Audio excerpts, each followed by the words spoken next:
Commander, do you have a minute? I always make time for my officers. Off the record, I think there's something wrong here. This Saren is looking for records on some kind of galactic extinction, but we can't get backup from the Council? Sorry, Commander. There's writing on the wall here, but someone isn't reading it. The Council doesn't want to believe anything's wrong. I'd call it human nature, but... I hear you. It just seems like a group that's been around as long as the Council should see this coming. I mean, it's funny, we finally get out here, and the final frontier was already settled. And the residents don't even seem impressed by the view. Or the dangers. Well, you're a romantic. Did you sign on for the dream, Malenko? Secure a man's future in space? Yeah, I read a lot of those books when I was a kid, where the hero goes to space to prove himself worthy of a woman he loves, or, for justice. Maybe I was a romantic in the beginning, but I thought about it after brain camp. Biotic acclimation and temperance training. I'm not looking for the dream. I just want to do some good. See what's out here. Sorry if I got too informal. Protocol wasn't a big focus back in Bot. Tell me about it. Biotic acclimation and temperance didn't last past the airlock. To the kids they hauled in, it was brain camp. Sorry, hauled in is unkind. We were encouraged to commit to an evaluation of our abilities so an understanding of biotics could be compiled. There are worse results of accidental exposure to element zero in the womb. Beats the brain tumors some kids grew up with. Is there some question about how you were exposed? My mother was downwind of a transport crash. It was before there were human biotics, a little after the discovery of the Martian ruins. It only gets iffy around 63 when Kinetics was running out of first-gen subjects. Until then, they'd relied on accidentals. A bunch of guys in suits show up at your door after school, and next thing you know, you're out on Jump Zero. Jump Zero is Gagarin Station, right? What's it like? Yeah, that's the official name. Biggest and farthest facility we had for decades. Right on the termination shock, the outer edge of the solar system. It's where they did all the Goose Chase FTL research before we caught on to using mass effect fields. It was a sterile research platform when I was there. There were other kids in the same boat, right? At least you weren't alone out there. That's true.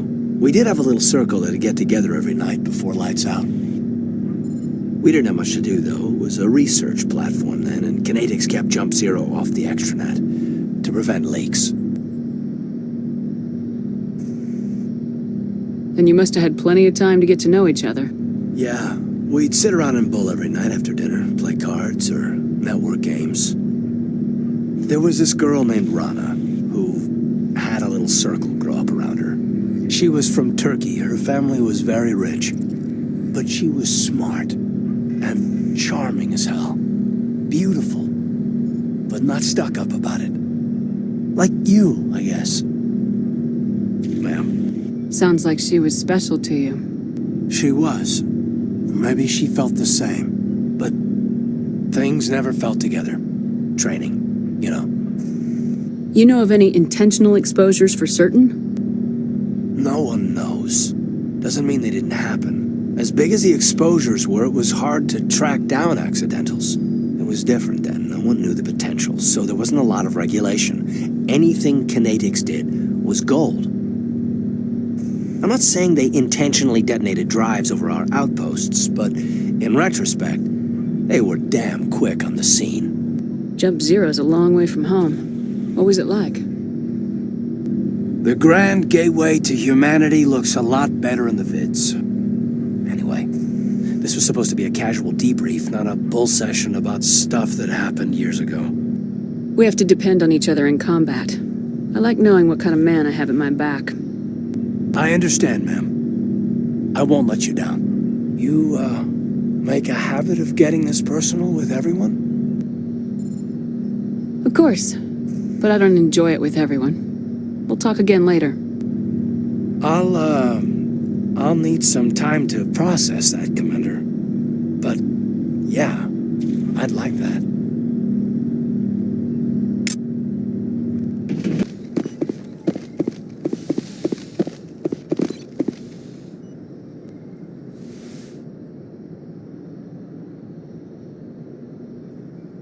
Commander, are you coming to check up on me? You look much better. How are you feeling?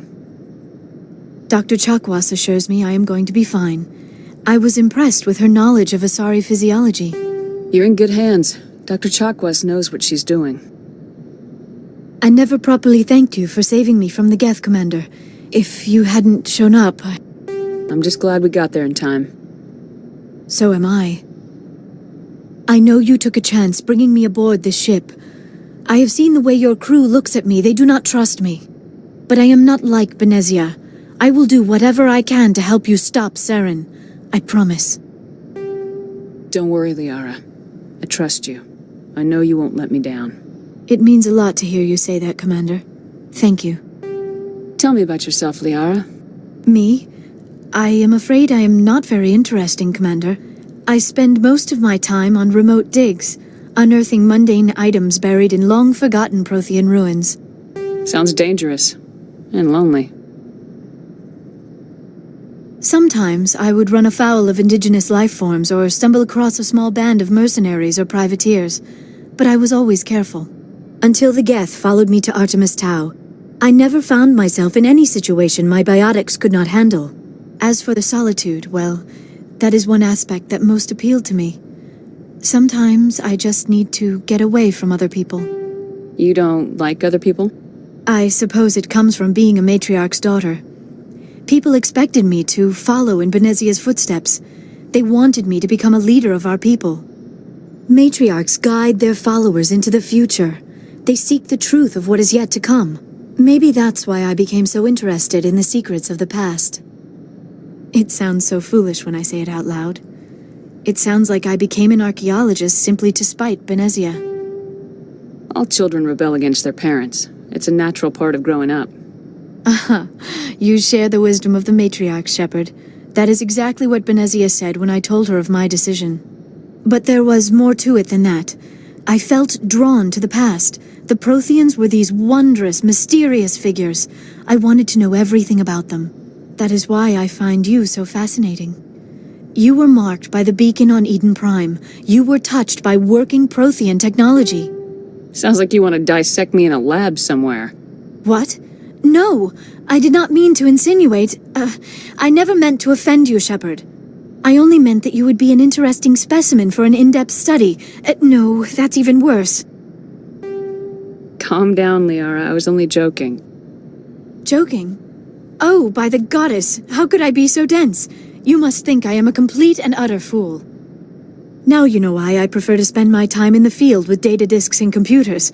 I always seem to say something embarrassing around other people.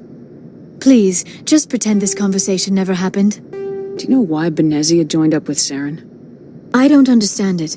She was always outspoken about the need for the Asari to become more involved in shaping galactic events. Maybe she thought allying herself with Saren would somehow be for the greater good in the long run. At least I hope so. This hurts you, doesn't it? None of this makes any sense to me. I have not spoken to Benezia in many years, but I know her, and this was not like her. Something changed. I'd like to know more about the Asari. We were the first species to discover the Citadel. We were instrumental in forming the Council, and we always strive to be the voice of peaceful cooperation in galactic disputes. My people believe we are all part of a single galactic community. Each species contributes something to the greater whole. Although we seek to understand other species, it seems few of them seek to understand us. The galaxy is filled with rumors and misinformation about my people.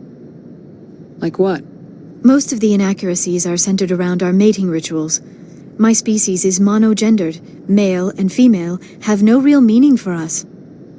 We still require a partner to reproduce. This second parent, however, may be of any species and any gender. I don't understand. Your species can mate with anyone? Mating is not quite the proper term, not as you understand it. Physical contact may or may not be involved, but it is not an essential element of the union. The true connection is mental. Our physiology allows us to meld with other beings. We can touch the very depths of their minds. We explore the genetic memory of their species. We share the most basic elements of their individual and racial identities. We then pass these traits on to our daughters. It is how we learn to grow as a species and how we develop a greater understanding of other races. What happens to your partner after the union? Every relationship is different. Some unions are a single encounter with both parents parting ways afterwards. Others can be more long-term. Sometimes an Asari and her partner will stay together for many decades. You Asari live for 1,000 years. What happens when your partner dies? Few sapient species live as long as my kind. We have learned to take a philosophical approach to our unions. We do not focus on the inevitable loss of our partners. Instead, we enjoy the time we spend with them. And even after they're gone, a part of them lives on in us. The union is a connection that transcends both time and space. Do you know who Matriarch Benezia chose as her partner? She rarely spoke of her partner. Though I know my father, if you want to use that term, was another Asari. I thought you always needed another species to serve as one of the parents. Think about it, Shepard. If we were not able to mate with our own species, we would have died out long before we ever mastered spaceflight and left our homeworld. Union with our own kind is no longer common, not for the purposes of reproduction. Most Asari believe it weakens our species. Asari daughters inherit racial traits from the father species. If both parents are Asari, then nothing has been gained, or so conventional wisdom would hold. I am what is sometimes called a pureblood, though no Asari would ever be cruel enough to say the word to my face. It is a great insult among my people. It is possible Benezia's partner was embarrassed by their union. She may have been too ashamed to publicly acknowledge me as her offspring. Maybe she wanted to meet you but couldn't. Something could have happened to her. Maybe she passed away. You might be right. I hope you are. But I have no way to know for sure. Benezia never spoke of her partner. Whatever happened, it caused her too much pain to dwell on it. She raised me by herself, though that is not uncommon. Many Asari raise their children alone, particularly if the father species is short-lived. Often the partner will pass on long before the child reaches maturity. I should go. Goodbye, Shepard.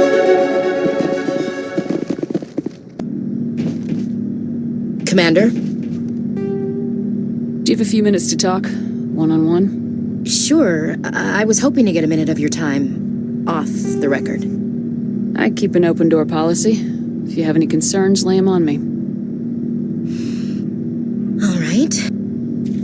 I know things are different aboard the Normandy, but I'm concerned about the aliens, Garrus and Wrex. With all due respect, Commander, should they have full access to the ship?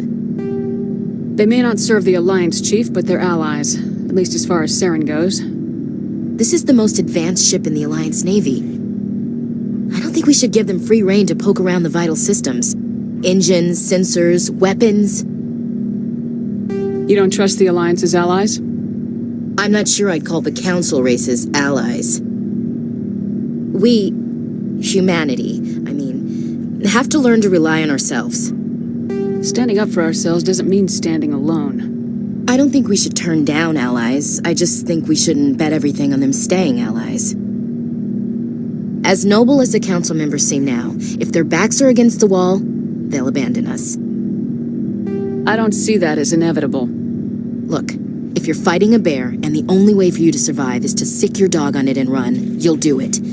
As much as you love your dog, it isn't human. It's not racism, not really. Members of their species will always be more important to them than humans are. These seem like deeply held beliefs, Williams. What made you think this way? My family's defended the Alliance since it was founded. My father, grandfather, great-grandmother, they all picked up a rifle and swore the oath of service. I guess we just tend to think of Earth's interests as our own. It doesn't sound like you've worked with aliens before. No, ma'am. Mainly I've been groundside, part of the surface garrison forces. I did get a rotation on a space station for training. Every Marine a rifleman, every rifleman ZG certified. That's odd. Your record is spotless and your technical scores are exemplary. You should be serving with the fleet.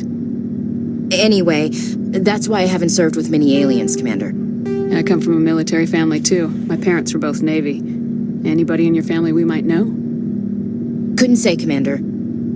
We probably have a lot in common. You join up to carry on the tradition? I don't think they meant to start a family tradition, but after 16 years on ships and stations, how could I spend my life on the ground? You're lucky. I spent most of my career as groundside garrison.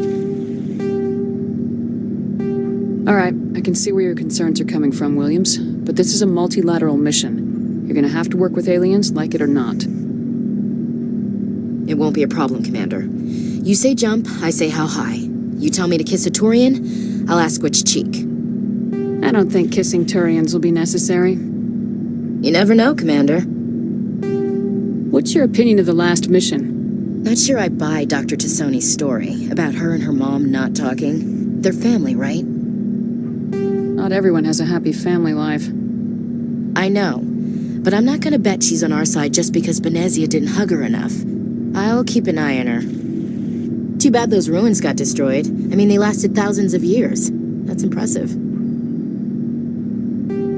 Dismissed, Chief. Ma'am.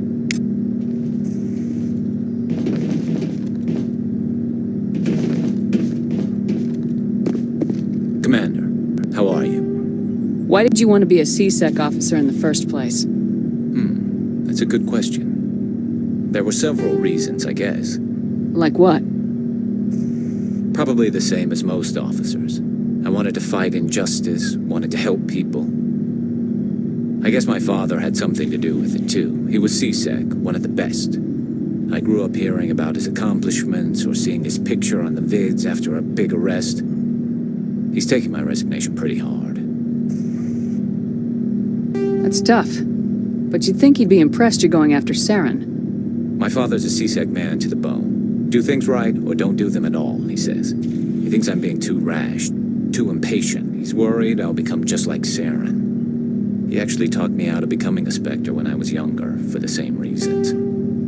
You were asked to be a Spectre. Well, I was targeted as a possible Spectre candidate, me and about 1,000 other Turian military recruits.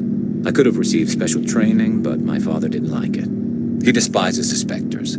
He hates the idea of someone having unlimited power with no accountability. He wouldn't like you, Commander. No offense. Not all Spectres are like Saren, you know. Of course not. But Saren's not going to play by our rules, C-Sec's rules. If you want to nail Saren, you need to send someone who isn't restricted by policies and procedures. You're a quick learner, Garrus. We'll beat him at his own game. It's the only way to stop someone like him. I'm right behind you, Commander. So, we've got Saren on the run. It won't be long now. Saren's good, but I'm better. Good. He's rotten. To the core. I could tell as soon as I met him. Why didn't you tell me this sooner? I would have if I thought it was important. I think I'd like to hear about it just the same. This was a while ago. A bunch of mercs were bragging about a job out near the edges of the Terminus systems. They said it paid well and the boss was never around to ride them. They said he was looking for more men, too. So I checked it out. I didn't know Saren was openly recruiting mercs. It wasn't that open, and he only showed his face once. We'd been raiding ships in the area for months when we took out this massive cargo freighter. Our biggest haul yet. I was on board checking bodies for valuables, looking for some extra credits. That's when I saw him. What did Saren want with the ship? I don't know what he wanted. He was just moving through the ship, watching. Couple of the mercs called him by name, but he never spoke to them. Never spoke to anyone. I had a really bad feeling about him, so I got the hell out. Didn't even wait to get paid. What kind of cargo was the freighter carrying? What was Saren after? I don't know. All I saw on that ship was food and medical supplies. There were some basic weapons, but nothing big. If there was anything of value on that ship, I didn't see it. That's why I didn't mention it sooner. Whose ship was it? There was a Volus trading vessel. Big one. Lots of guards. But they were no match for us. That's the only time you saw him? Yeah. Didn't even know who he was. Still wouldn't if I hadn't joined up with you. But my instincts were right. Every other merc on that mission turned up dead within a week. Every damn one. So long, Wrex. Shepard.